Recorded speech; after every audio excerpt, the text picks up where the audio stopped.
happy to be here. Yes, awesome. Praise God. So today we're going to be looking into the book of Joseph in Genesis chapter 37. Yes, let's go. Yes, okay. So I'm going to start reading. So Joseph 37, it says, Jacob lived in the land of Canaan, where his father had lived. This is the family history of Jacob. Joseph was a young man, 17 years old. He and his brothers, the sons of Bilhah and Zilpah, his father's wives, cared for the flocks. Joseph gave his father bad reports about his brothers, since Joseph was born. Since Joseph was born when his father Israel was old, Israel loved him more than his other sons. He made Joseph a special robe with long sleeves. When Joseph's brothers saw that their father loved him more than he loved them, they hated their brother and could not speak to him politely. Wow, so technically here we see, Joseph basically, Jacob had Joseph when it was his older age, and he already had, seven brothers? He was gifted the coat of many colors. And I see how there's like a sense of jealousy between siblings there. It could be very tough when you feel like you're being favored. Your parents are favoring one over the other, and that's where I'm kind of getting this sense in this particular part of the story. Right. Okay, let's continue here on verse 5. One time Joseph had a dream, and when he told his brothers about it, they hated him even more. Joseph said, "Listen to the dream I had. We were in the field tying bundles of wheat together. My bundle stood up, and your bundles of wheat gathered around it and bowed down to it." His brothers said, "Do you really think you will be king over us? Do you truly think you will rule over us?" His brothers hated him even more because of his dreams and what he had said. So, Joseph had this dream, and he told his brothers, so basically, what do you say to that? I mean, I think Joseph is just living, his life, and I don't think it was his fault that he had that dream.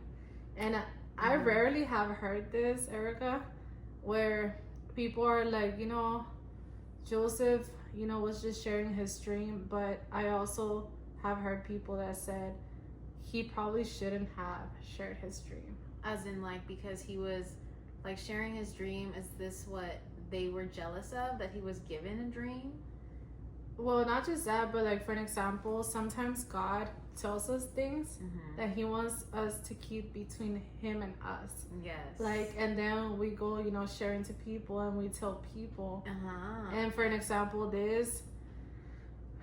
I don't know if Joseph did right, with sharing his dream. Sharing it. Like, he might have shared it to the wrong people, thinking he can trust, I know it's his brothers, you want to be able to say, I can trust my brother, I can trust my sister. Right. But sometimes God is just kind of like, like you said, like the one-on-one kind of thing. And like, I gave you this vision, or I gave you this dream, but I don't expect you to go chitter-chatter to everybody, right? Yeah, so I've had to learn that, in my own life. I'm like, my relationship with God, it's personal. Like, this God, this awesome God we're talking about, he's so personal, so sometimes we have to keep things, between us. And no that's good. He is a personal God. Right. So okay, let's continue, see what happened.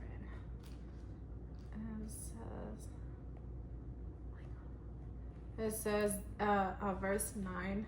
Then Joseph had another dream, and he told his brothers about it also. So then, he didn't learn from the first dream where his brothers were like, we hate you, kind of, because who do you think you are? Yeah. And then thinking he's like more important or above just because he's getting these dreams. Right. And sometimes, unfortunately, we don't learn. It takes multiple times for us to actually like register, like, oh, I shouldn't be doing that, or this shouldn't be my behavior, my reaction.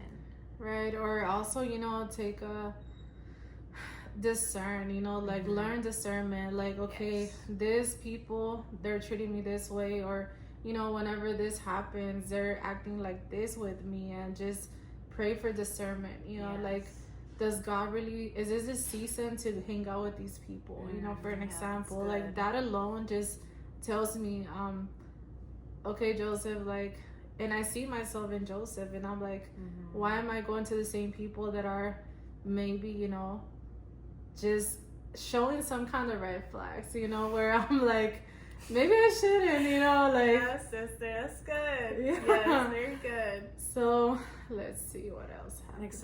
It's just so, like, I don't want to say it's natural, but like as humans and just in flesh, like we are so oblivious to red flags, or we just don't even want to pay attention to them. And I just feel like it's truly, signs from God that is kind of like warning us, and then we still, or we just don't properly discern those situations. Right. Yeah, and I also think we shouldn't also say, oh man, I'm not hanging out with no one because everyone has a red flag, because at the end we all make mistakes, and that's why our eyes shouldn't be on each other, like our eyes should be on Jesus. And of course, we should love and forgive, and I'm not saying, oh, whenever someone makes a mistake, like cut them off. Yes. But definitely you do have to pray, have discernment, and know maybe it's not the season, to hang out with that person. Yes. That's very important. Excuse me, yeah. There are yes seasons and there are not now seasons. Right. And that goes for like relationships, opportunities, jobs, just, interests, a lot of things, Yes. Awesome. Amazing. Yeah, so then, okay, let's continue there. It said, verse 9, he said, listen, I had another dream. I saw the sun, moon, and 11 stars bowing down to me. Joseph also told his father about this dream. But his father scolded him, saying, what kind of dream is this? Do you really believe that your mother, your brothers, yeah, still 37. Your mother, your brothers, and I will bow down to you. Wow. So even Jacob said, like, who do you think you are? As well. And he's like, what are you talking about? That sounds like? That sounds like the devil working through him, saying, who do you think you are? Wow. Wow. Yeah. That's exactly what I just heard right there. Wow. And it's your own brother. That's the craziest part. God, or no, well, yes. Well, now it's his dad. Oh, it was his dad that said that. Yeah, the second time. My mistake. His dad said, who do you think you are? Yeah. Oh my goodness. Even your own earthly father. The devil will work through literally anyone to get to you. Right, and let's see, verse. Discourage you. Right, verse 11, it says, Joseph's brothers were jealous of him, but his father thought about what all these things could mean. So I guess, his brothers gave in to the spirit of jealousy, and they just said, man, this boy, we don't like him. He thinks he's all that and a bag of chips, like they say. But then Jacob, it was his son. He loved him. So I guess he didn't give in to the spirit of jealousy, but he was like, what is this? Yes, like he still had that uncertainty, not jealousy, but like, you think you're better than me, possibly. Like, that's his dad. Right. And Jacob had already gone through stuff, in his life, so he had already seen the hand of God, and how God worked in a lot of ways. Yes. And that's why I guess Jacob was like, what does this mean, something, God? Or I wonder if he even prayed about it, or he just thought to himself, what's going on, you know? Like, I would love to say, like, he prayed about it, you know, but that's how, like, we all kind of, like, sometimes we don't think to pray, and then we just get lost in our thoughts, and maybe he did get lost in his thoughts, but we really don't know. You know, we weren't Jacob, we weren't there, like, right. But I don't know if God, like, you know, showed him. But I don't know. Okay, well, let's keep reading. Okay, so it says, verse 12. One day Joseph's brothers went to Shechem to graze their father's flocks. Israel said to Joseph, "Go to Shechem, where your brothers are grazing the flocks." Joseph answered, "I will go." His father said, "Go and see if your brothers and the flocks are all right. Then come back and tell me." So Joseph's father sent him from the valley of Hebron. When Joseph came to Shechem, a man found him wandering in the field and asked him, "What are you looking for?" Joseph answered, "I am looking for my brothers. Can you tell me where they are grazing the flocks?" The man said, "They have already gone. I heard them say they were going to Dothan." So Joseph went to look for his brothers and found them in Dothan. Wow, so you know, I already see God's hand, you know, and guiding Joseph. Of course, you know, we know what's next. I mean, we're going to find out what's next. But from what I remember last time, he's not on his way to a very painless situation, you know. But we see here that, for an example, he was out there, and I don't think it's a coincidence that he came about with this man randomly, and the man told him, "Oh yeah, I heard they were saying that they were gonna go, what is it, to Dothan." You know, so I imagine that was another way to go. And yeah, so it's like God allowed him, or even led him. Well, for sure, I think God led him to find them instead of returning back home. And just, you know, like, the story may be different, being different, you know. So he went to Dothan. So it says on verse 18, Joseph's brothers saw him coming from far away. Before he reached them, they made a plan to kill him. They said to each other, "Here comes that dreamer. Let's kill him and throw his body into one of the wells. We can tell our father that a wild animal killed him. Then we will see what will become of his dreams." Wow. What do you think about that? What will become of his dreams? So his brothers are basically thinking about a plan to rid of Joseph, thinking as far as murder, and to, like, basically his dreams not come true.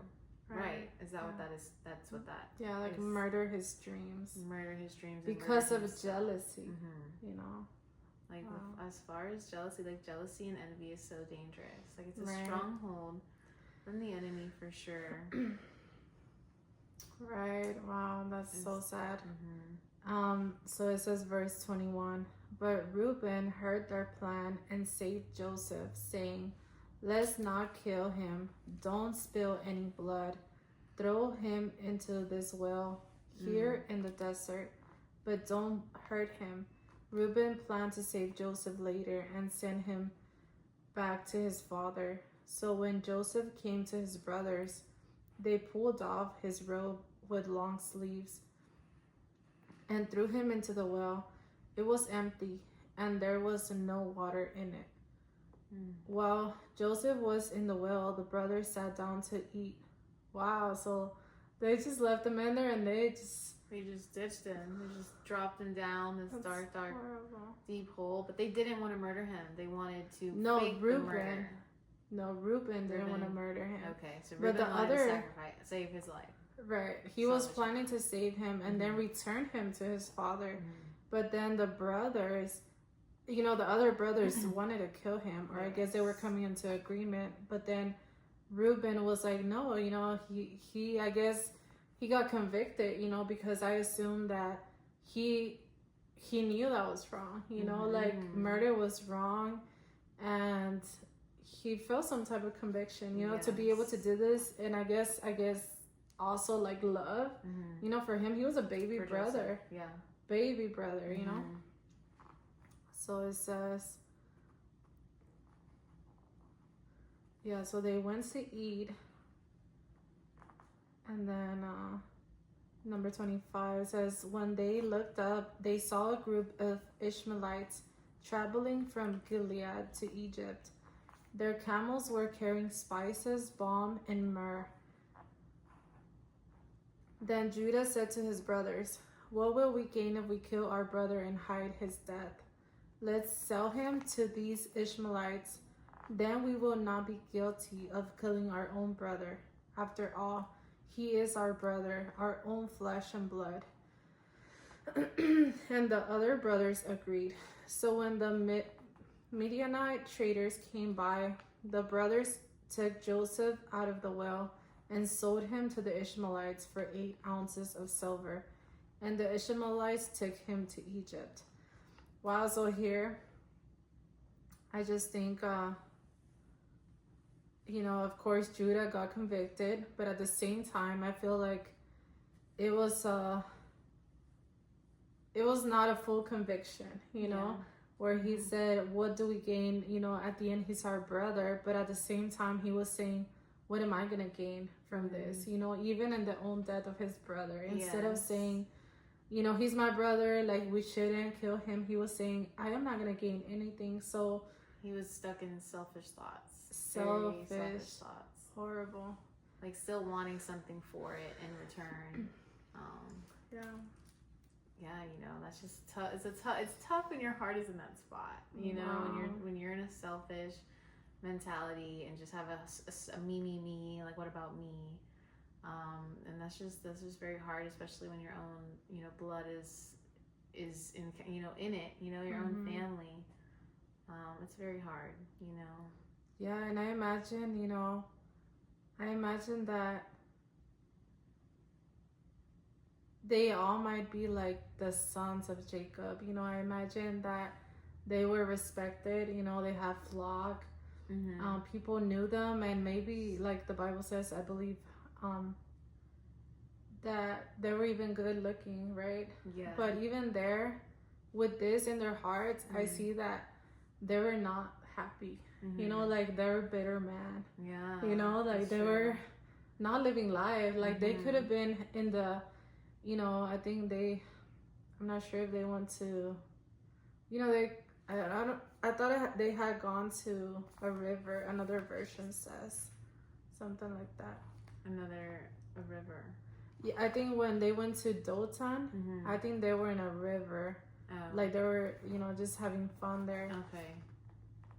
Oh yeah, it says. Yeah, I guess this version does not say. It just says Dothan, but another versions I read that it was like a river, and they were just there like having fun, and but even in the midst of acting like they were having fun and then having some food, I imagine like they couldn't have the full satisfaction, enjoying what God was gifting them because their heart was so wicked. It was evil. Really and whenever whenever our hearts are like that, it's like you could portray, having everything. Like, and you could probably have everything you think you want, like, pleasures, having a house, having money, having friends, and, traveling maybe, whatever it is. But deep inside, if your heart has all these conditions, you're not happy, truly. Truly deep down. Right. Like you're a hurt soul, like we were saying, a hurt, sad soul. Like there's nothing wrong with those things, right? Wanting and like wishing for, but it's just once you have it and your heart is not in the right spot still, and it's still wicked and in evil and in selfishness, like you think those things are going to make you happy and they're just not, and that's where we fail sometimes as people, because they think I'll be happy when that, and that's not the case. Right. Yeah, so you know, they ended up, it says here, so they sold him. They sold him, verse 29. Okay. It says, when Reuben came back to the well, oh, I guess Reuben was not with them. I don't know what happened, but I thought they were all together. But maybe Reuben left. Maybe he did because he was the only one that wanted to study, you know. And it says that he came back for him, so I guess he didn't know about it. Maybe he went to get some more tortillas or something. Maybe he might make a small trip. Right, to think about the plan, right? To come back for him. Well, I don't know, but I guess he was not there. That's a good thought too. Verse 29, it says, when Reuben came back to the well and Joseph was not there, he tore his clothes to show he was upset. Wow. So he really didn't know. Then he went back to his brothers and said, the boy is not there. What should I do? Okay, so... okay, let's see what they say. What they say? Where did he go? What happened to him? It's horrible. Verse 31. They're like, what are you talking about? They're probably confused, like, oh my goodness. What do you mean? You know? Yes, like what are you talking about? He's probably still there. Right. Verse 31, the brothers killed a goat. So I guess it didn't tell us, you know? Like, what did they tell him? But I guess Reuben, you know, he just said, fine, you know, okay, let's probably felt like he could trust the brothers, you know, which man, that's tough. Right, because we basically don't know what the brothers told him, but I assume that they just said, just get over it. We sold him, he's gone, and this is the plan that we're going to do. In verse 31, it says, a brother killed a goat and dipped Joseph's robe in its blood. Then they brought the long sleeve robe to their father and said, we found this robe. Look it over carefully and see if it is your son's robe. That's so evil. Yeah. You know, it's so wicked. Yes. Wow. Like to the extent, to do such things to the extent because you were so jealous and envious. That is so evil, you know, because of their own wicked heart, they did not even care to hurt their elderly father. You know, they didn't even take into account how he would feel. Yes, and the loss of a son. It's so sad because that's really how it is. You know, whenever we fall into sin, you know, and we do anything that God says for us not to do, because that entails that you sin, and then sin, the Bible says, it brings forth death. Yeah. You know, so for an example here, I just see that when we sin, we hurt others. You know, we don't just hurt ourselves, we hurt others. Yes. And then others hurt others, and it's just a whole chain. It's like a cycle, like a full circle. Right. It's horrible. You're spiritually blinded to the fact that everyone around you is literally could be potential target based on what you are doing out of selfish nature or acts. Right. It's so sad. So then it says, excuse me.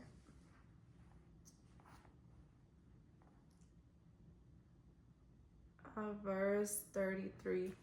Jacob looked it over and said, it is my son's robe. Some savage animal has eaten him.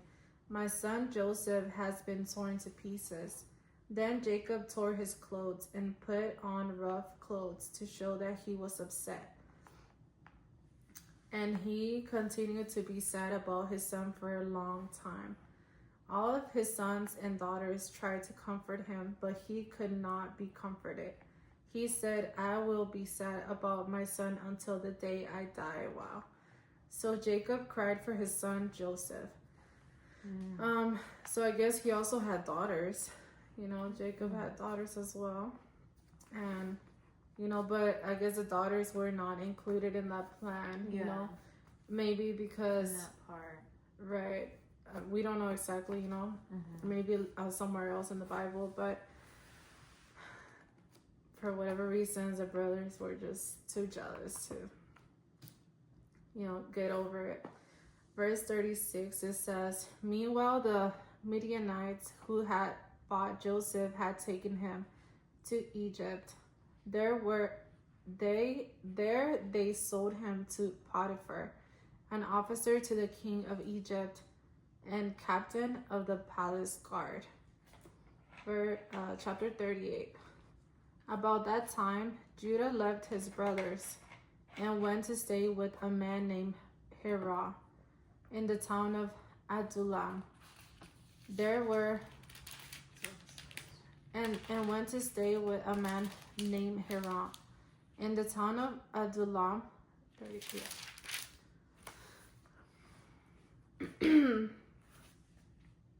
In the town, where am I?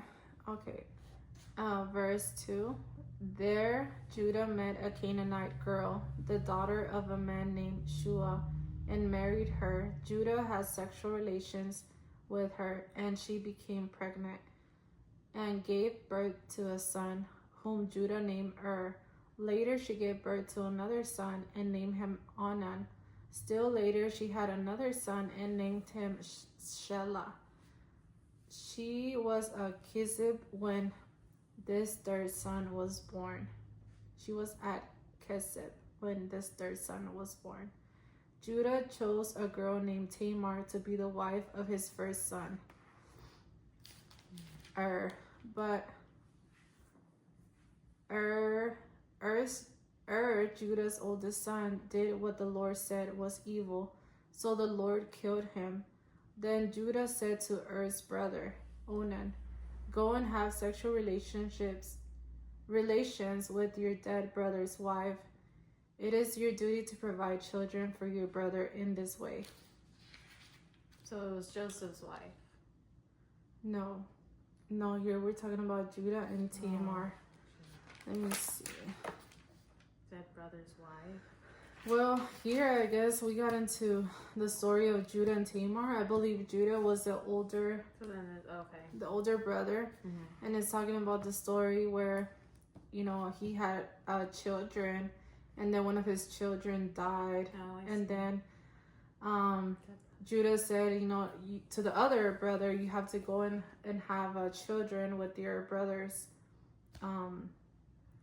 wife. Wow. So that he has descendants, because back then that was a big thing where, you had to, or they really wanted the descendants. Like expanding your nation, right? Okay, let's see.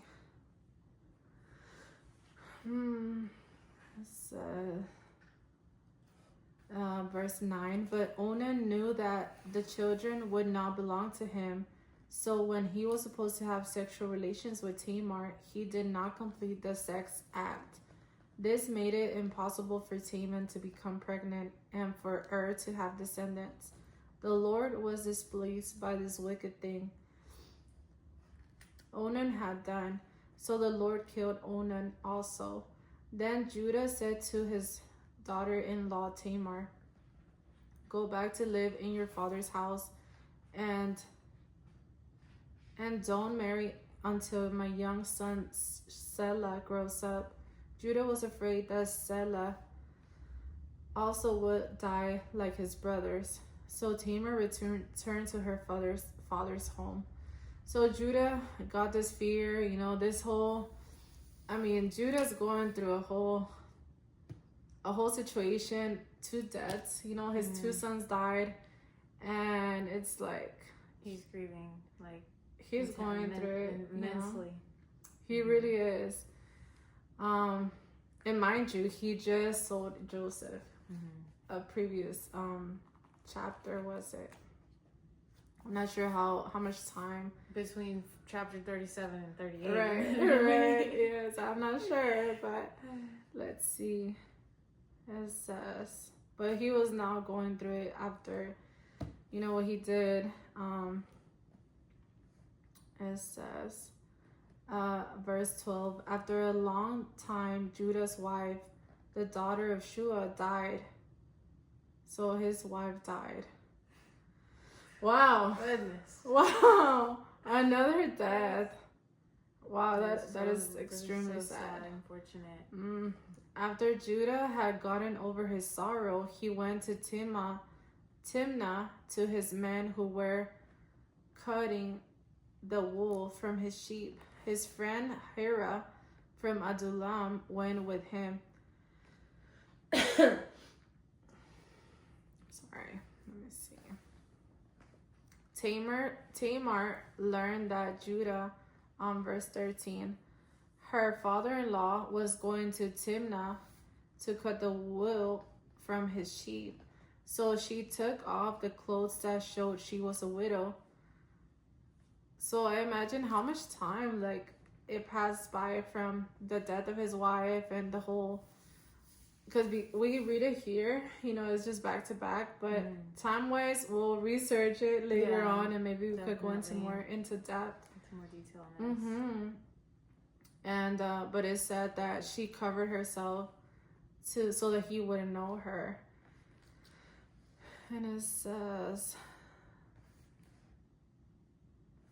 then she sat down by the gate of Enam on the road to Timnah. She did this because Judah's younger son, Selah, had grown up, but Judah had not made plans for her to marry him. Okay, so she said, since you didn't keep your word, somehow she's trying to get back at him, right? So let's continue. It says, verse 15, when Judah saw her, he thought she was a prostitute because she had covered her face with a veil. So Judah went to her and said, let me have sexual relations with you. He did not know that she was Tamar, his daughter-in-law. She asked, what will you give me if I let you have sexual relations with me? Verse 17, Judah answered, I will send the young goat from my flock. She answered, first give me something to keep a deposit until you send the goat. Judah asked, what do you want me to give you as a deposit? Tamar answered, give me your seal and its cord, and give me your walking stick.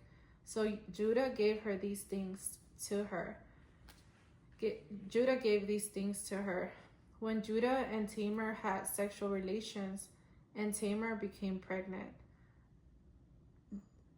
Verse 19, when Tamar went home, she took off the veil that covered her face and put on the clothes that showed she was a widow. Judah sent his friend Hira with the young goat to find the woman and get back his seal and the walking stick he had given her, but Hira could not find her.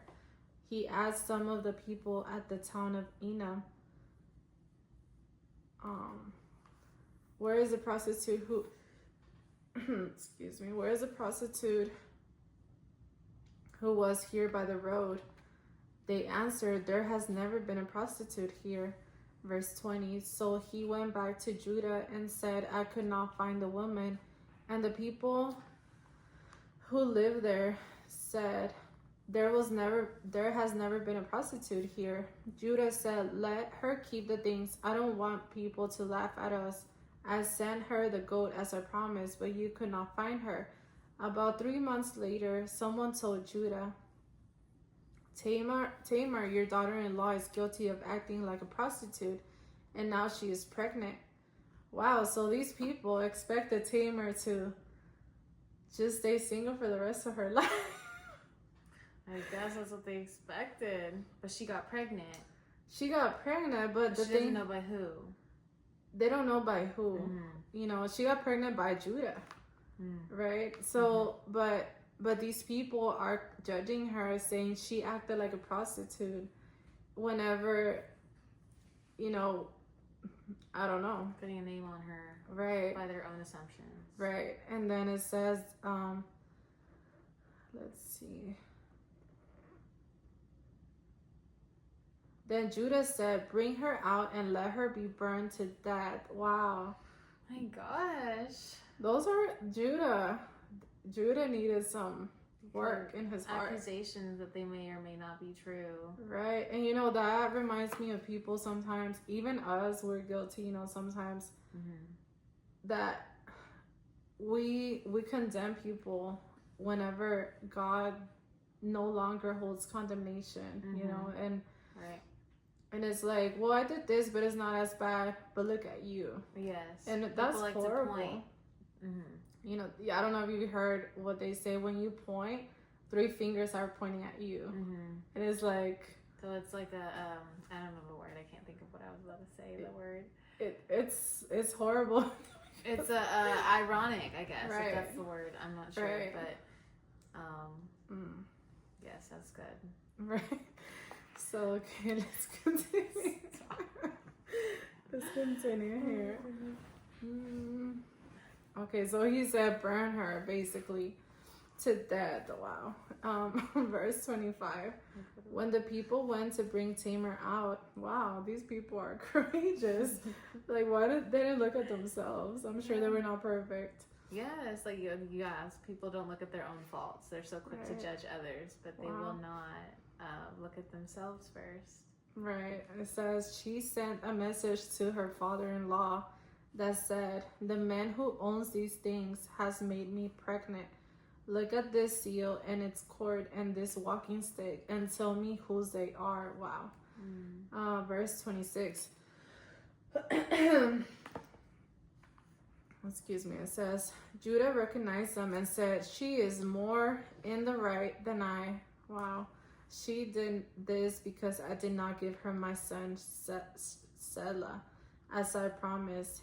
And Judah did not have sexual relations with her again. When the time came for Tamar to give birth, there were twins, in her body. While she was giving birth, one baby put his hand out. The nurse tied a red string on his hand and said, "This baby came out first." But he pulled his hand back in, so the other baby was born first. The nurse said, "So you are able to break out first." And they named him Perez.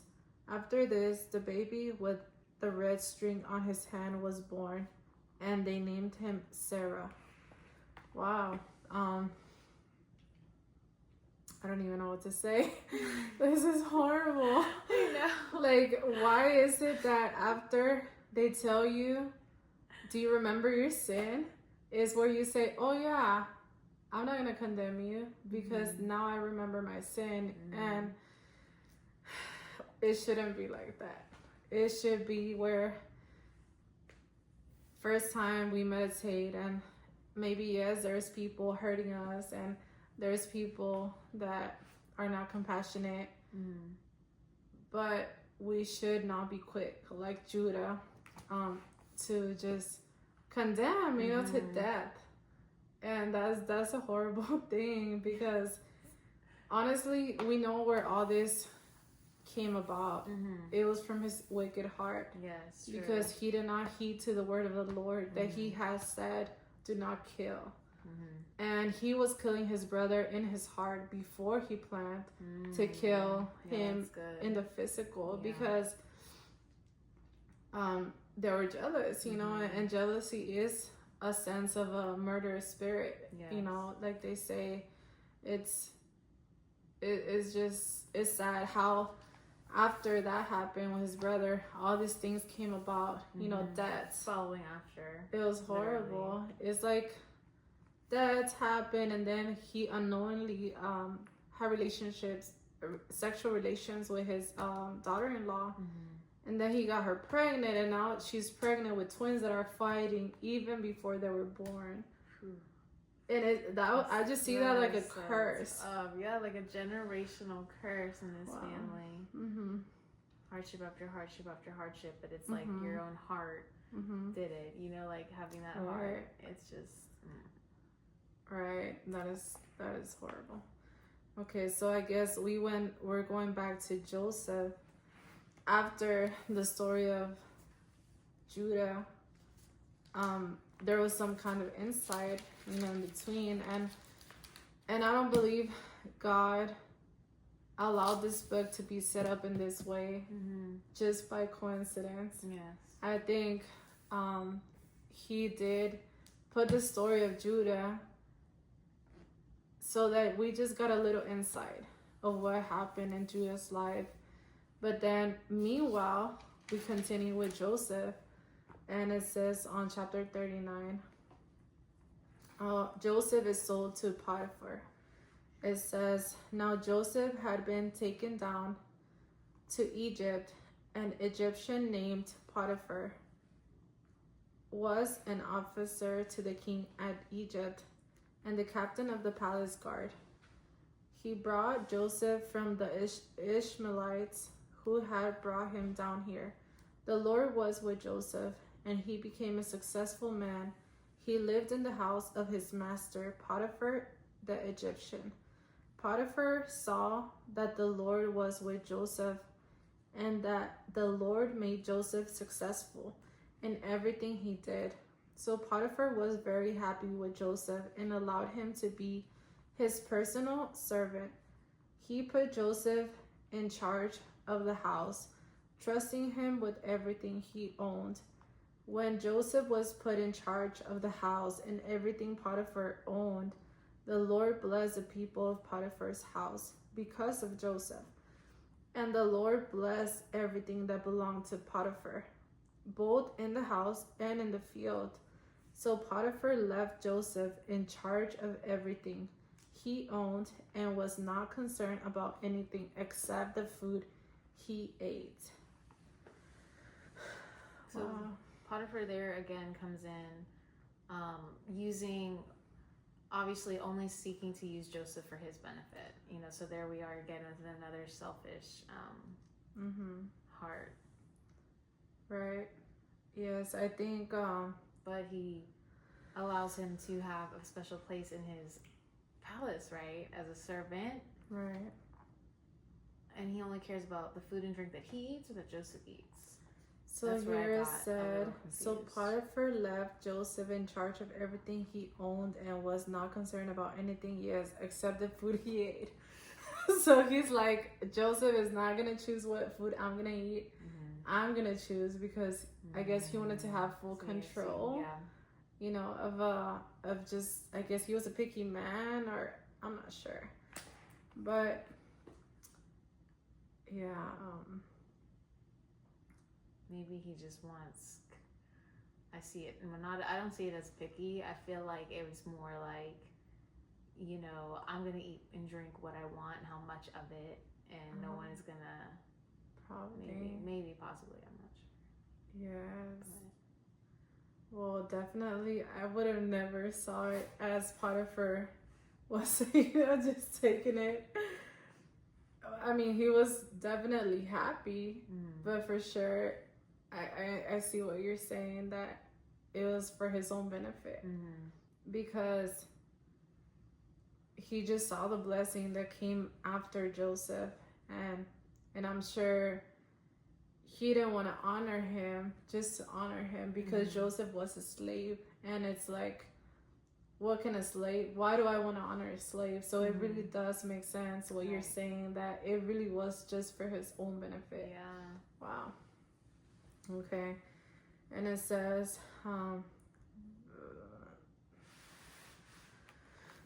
continuing verse 6, it says, now Joseph was well built and handsome.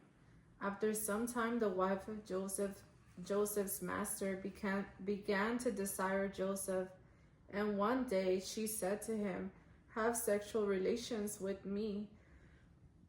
Sorry. It says on verse 8, but Joseph refused and said to her, my master trusts me with everything in his house. He has put me in charge of everything he owns. There is no one in his house greater than I. So Joseph knew what position he held, and that's awesome, because that's very important. He was not just a well-built and handsome man, and a man that had God's backup, God's just favor. He was also a man that took time to think about things and discern, what is this that you're asking me? I have charge over everything he owns, and no one else is greater than I. And it says, continuing in verse 8, it says, he has not kept anything from me except you. Wow. That's a lot. It says, because you are his wife.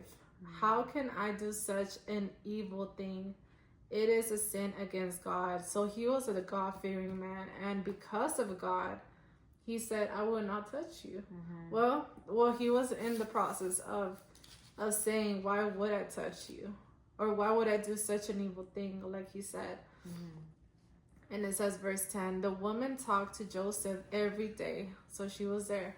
Temptation every day. Lust. Wow, that's horrible. Trying to tempt him. Right, it says, but he refused to have sexual relations with her or even spend time with her. So he ran and avoided her. And he said, I will not fall into this trap. Because as a man of God, I believe that God would teach him his ways, and he would teach him what he wanted for Joseph to do, which, of course, it was not to have sexual relations with his master's wife. And it says,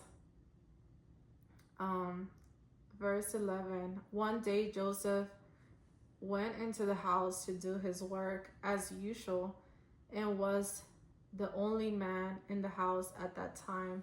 His master's wife grabbed his coat. So again, they grabbed his coat. You know? Remember the other coat? Yeah. That was taken away from him. So this one, they took his like the cert, like his not king coat, but like the coat that was his working coat, or like kind of like I'm in charge coat. Yeah. I believe so. Sorry. I am not sure. Oh I am God. not sure, but I believe it was his kind of. So I'm in charge here. Not one but two coats were snatched. Right. Wow. From him, from his being. Wow. I mean, yes, it was so far 2 coats that have been snatched from him. So let's see how he reacted. Let's see. It says, and said to him, come and have sexual relations with me. But Joseph left his coat in her hand. So he just gave up the coat, just like last time. Yeah. He didn't hold on to it. He didn't say, don't touch my coat. You could just have it. Right, have it. And he said, and ran out of the house. So with this coat situation, what I feel like God speaks to me is don't hold on, you know, too tight to earthly things. Yeah. You know, even your own clothes, even your own coat, because that's good.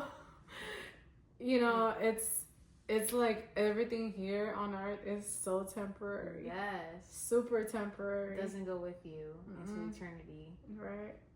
And like, why be so greedy or lustful over earthly materialistic things? Right. As so far as clothes, like I get it. We all have that favorite, you know, pair of shoes, favorite jacket, favorite jeans. But like we did talk about recently as well too, is that, you know, when you let go of, like God will bring you a better reward in the future. You think those are like, you know, it's just better beyond what you would think, you know, or I don't know, it's just beautiful the way God works in those ways. But it's like, yeah, it's just hard when you come from, you need to like not be selfish and let go of that. And like Joseph was just so willing, like have it, just take it, you know, because he knew who he was and he knows the God he serves. And it's like, that's nothing in this. To him, that's nothing, you know?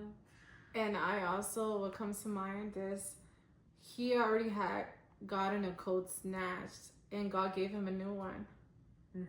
So it's like, I know it's kind of a very fast situation where he lets go unexpectedly, because he did not know that she was going to go up to him and snatch his coat. He didn't know that. Yeah. But I believe it was in a sense, like, take it, you know, like in the back of his head, it was already engraved, or even in his heart, what God could give me a new coat, like he did last time. Exactly. He gave me a new coat. Like, what makes me think that he's not gonna come through again? Right. And that's why it's so important to remember, you know, to look back at our lives as much as it hurts, as much as you're like, that's good. That was horrible. I don't want to remember it. But you have to remember and reflect on the good that God does for you, because that's what makes us also keep pushing forward, on this walk and on this journey, especially in those tough times, or when like what if selfish thoughts do start lingering up inside of you, but it's kind of, you have to think back to those moments where God really came through in the past. Like he never changes, if anything on this earth, he's the only thing that doesn't change, and he will do it again, so that's amazing. Yes, amen. Yes, Joseph had a good head on his shoulders for sure. Yes, and it was all, I believe, because God had his hand on him. God's favor, God's grace. He had godly wisdom. That's definitely for sure. Right. Amen. So it says on verse 14, she called to the servants in her house and said, "Look, this Hebrew slave was brought here to shame us." Wow. So she literally, again, they're telling him, who do you think you are? You're nothing. You're just a slave. You're just a Hebrew slave. Wow. Yeah. And it says, he came in and tried to have sexual relations with me, but I screamed. My scream scared him and he ran away, but he left his coat with me. So there we see a lie. A lie. And sometimes I think we go through things and people lie about us, and we're like, what do you mean? I was just trying to serve God, and I was trying to do things right, and all these people are raising up, against us. But let's see what happens. So it says, verse 16, she kept his coat until her husband came home. So again, they keep his coat. And she told him the same story. She said, "This Hebrew slave you brought here came in to shame me."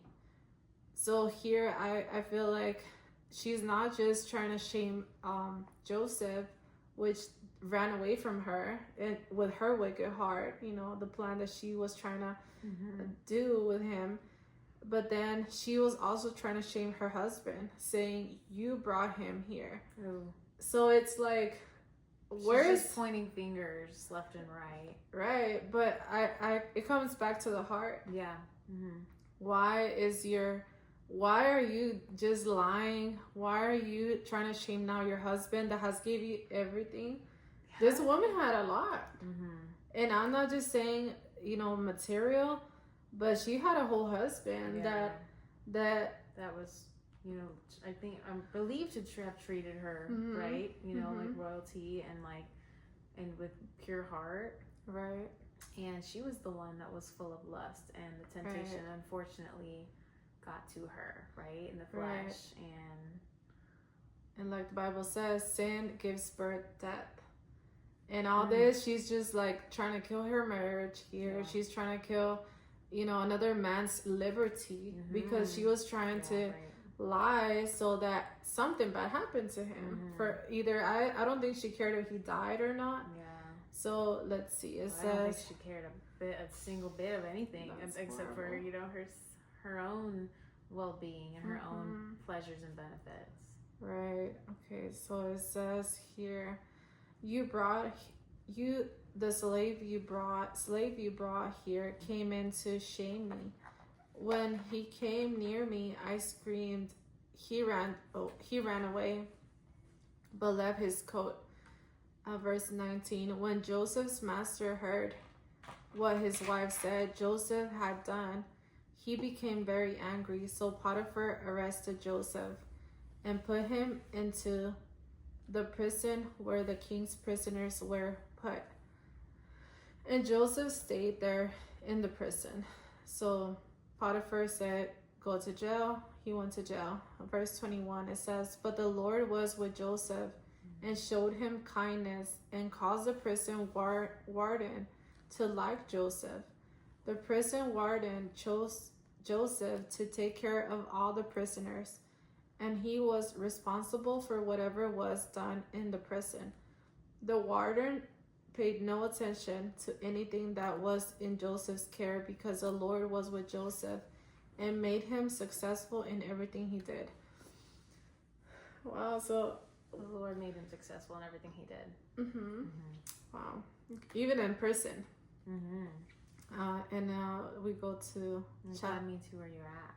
Right. That's anywhere. So powerful. Yes, thank you, Jesus. So it says, chapter 40. After these things happened, two of the king's officers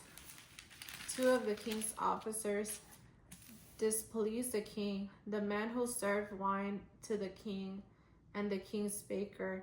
The king became angry with his officer who served him wine and his baker. So he put them in the prison of the captain of the guard, the same prison where Joseph was taken. The captain of the guard put the two prisoners in Joseph's care, and they stayed in prison for some time. Verse 5. One night, both the king's officer who served him wine and the baker had a dream. So both of them had a dream. It says each had his own dream with its own meaning. Verse 6. When Joseph came to them the next morning, he saw they were worried. He asked the king's officers who were with him, "Why do you look so unhappy today?" Verse 8, it says, the two men answered, "We both had dreams last night, but no one can explain their meaning to us." Joseph said to them, "God is the only one who can explain the meaning of dreams. Tell me your dreams." Wow, so here I hear Joseph saying, "I know God, and only God can explain dreams." And he says, "Tell me your dreams." Why do you think he felt so confident?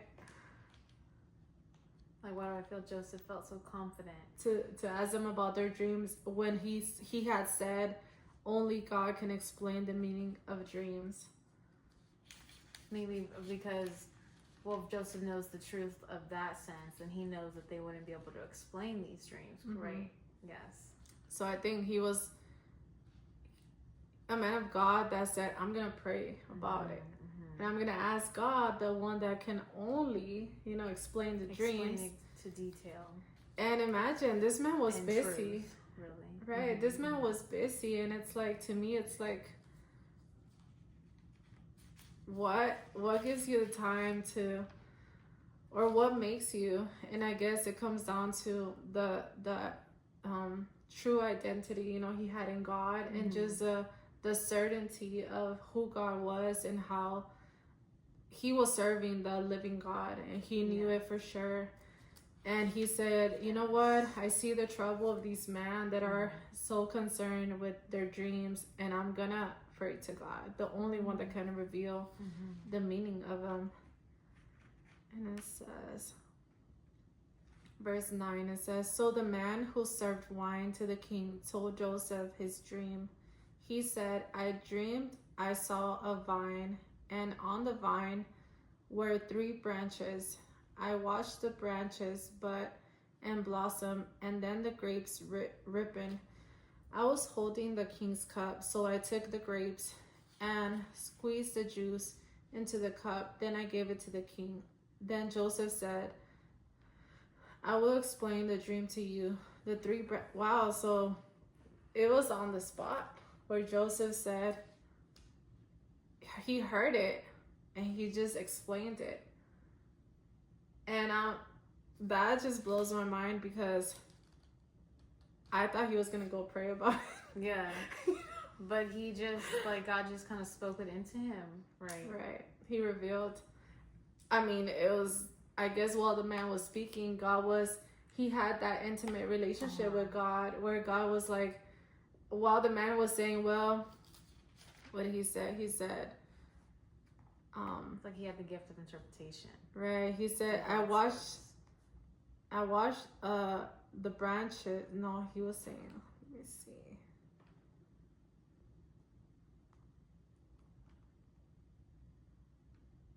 Oh, when he said on verse 10, on the vine were 3 branches. I imagine as the man was saying that, God was saying, this is what the three branches mean. And then that's why at the end of his whole sentence, I feel like he was so confident to say, well, this is what God just told me. Like, I didn't even have to go set time for him and pray and like we do nowadays, you know, where we say, I'm going to go pray and just try to hear from God in prayer. Yes. But it was his relationship with God was so on point where God at the moment, he was just talking to him and telling him, this is exactly what that means. Wow. And he was able to just explain it right away. Right there in the spot.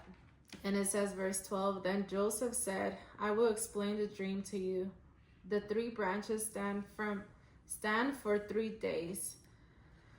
Before the end of the 3 days, the king will free you and he will allow you to return to your work. You will serve the king his wine just as you did before. But when you are free, remember me. Be kind to me and tell the king about me so I can get out of this prison.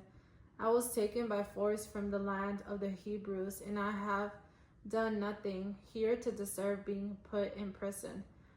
And verse 16, the baker saw that Joseph's explanation of the dream was good. So he said to him, I also had a dream. I dreamed there were 3 bread baskets on my head. In the top basket, there were all kinds of baked food for the king. It says, but the birds were eating this food out of the basket on my head. Joseph answered, I will tell you what the dream means. The 3 baskets stand for 3 days. Before the end of 3 days, the king will cut off your head. He will hang your body on a pole, and the birds will eat your flesh. Goodness. Yeah. Verse 20, 3 days later, on his birthday, the king gave a feast for all his officers. In front of his officers, he released from prison the chief officers who served his wine and the chief baker. The king gave his chief officer who served wine his old position, and once again he put the king's cup of wine into the king's hand. But the king hanged the baker on a pole. Everything happened just as Joseph had said it would. But the officer who served wine did not remember Joseph. He forgot all about him. Forgot about Joseph. He forgot about him whenever he left prison. Wow. So now Joseph is just there thinking he's about to tell the king. The king is about to remember me and he's going to comfort me. Yes. Wow. And then he forgot to mention it to him. But he, wow. So I think, yes. Like imagine just being like, I don't know, like being in prison, thinking, having those, you know, it's just about, you know, that what I'm getting out of this right now is just kind of like the word, when you keeping your word, you know, when you say something and some people just slip up and forget, you know, and it's just so easy to, maybe you're just so bottled up with